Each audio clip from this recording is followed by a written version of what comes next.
So for me, there's really nothing better than a good cup of coffee to start the day. I'm a little later than I would like to be. I made the coffee, emptied the dishwasher. Starting to get a little cooler outside.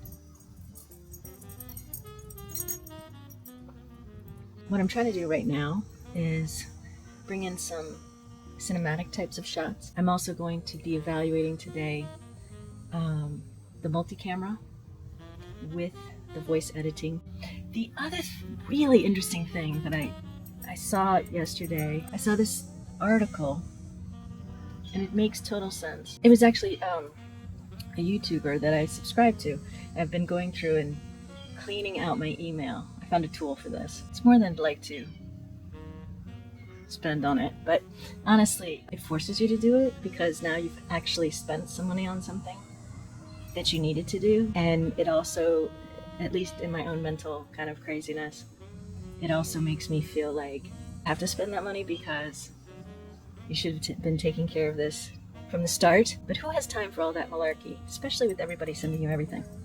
Anyway, this was one of these subscription, like, sign up for my newsletter. And I typically don't look at that because I don't have time, but I have some really good insight about this.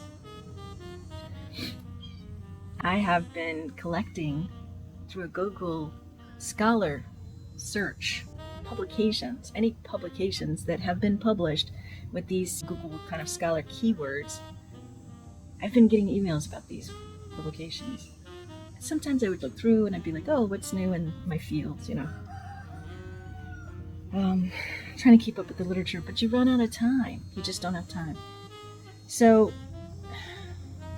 with Google Notebook LM, I'm going to try something out. I'm going to see how, this is useful. And then I'm going to see how I can kind of take advantage of this in other situations. I printed all of these emails, and it's hundreds of pages. The way these things come out, they're just essentially a title and a small description, which is perfect. And you get multiple of them on the page. I'm going to go ahead and upload these into Google Notebook LM and see what comes of this. I'm going to really be interested to see. But that is all an aside from what I was talking about, which was this newsletter I got. But you could potentially do similar things with these. Maybe. And then search them, make them more useful to you. He said, speak slowly. Be measured in what you say. Think about what you're going to say. You'll have less cuts, less edits, less mistakes in your videos. And this makes a lot of sense. People don't want to be subject to your pauses and ums. Actually, I try to get rid of ums. I'm terrible at it though. It just takes practice. But the good news is, through editing and post-processing, you can speed up what you're saying. And I think this is the important thing. We can take the one take, be more measured, keep it slow. It's okay. Just practice that and then speed it up when you're editing the film for upload. This was really good advice. So this makes me think, I do want to get the newsletters. I do want to get these little tidbits that are provided. How best can I actually synthesize that information to be able to action on it? That's the important piece.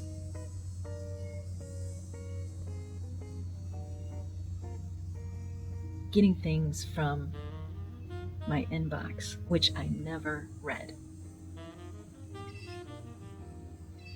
into something that I can actually digest and use, that adds value.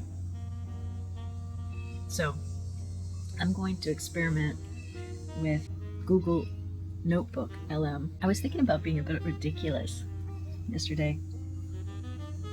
Sometimes you think, how are you going to grab somebody's attention?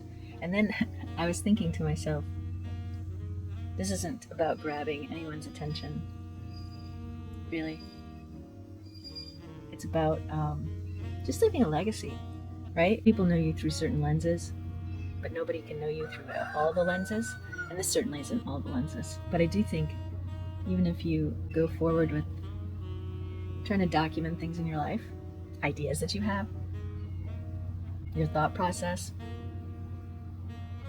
I know at least I'll have 2 subscribers. And one day, even if they don't watch the videos today, one day they'll watch every single one of them and over again. And then they'll smile.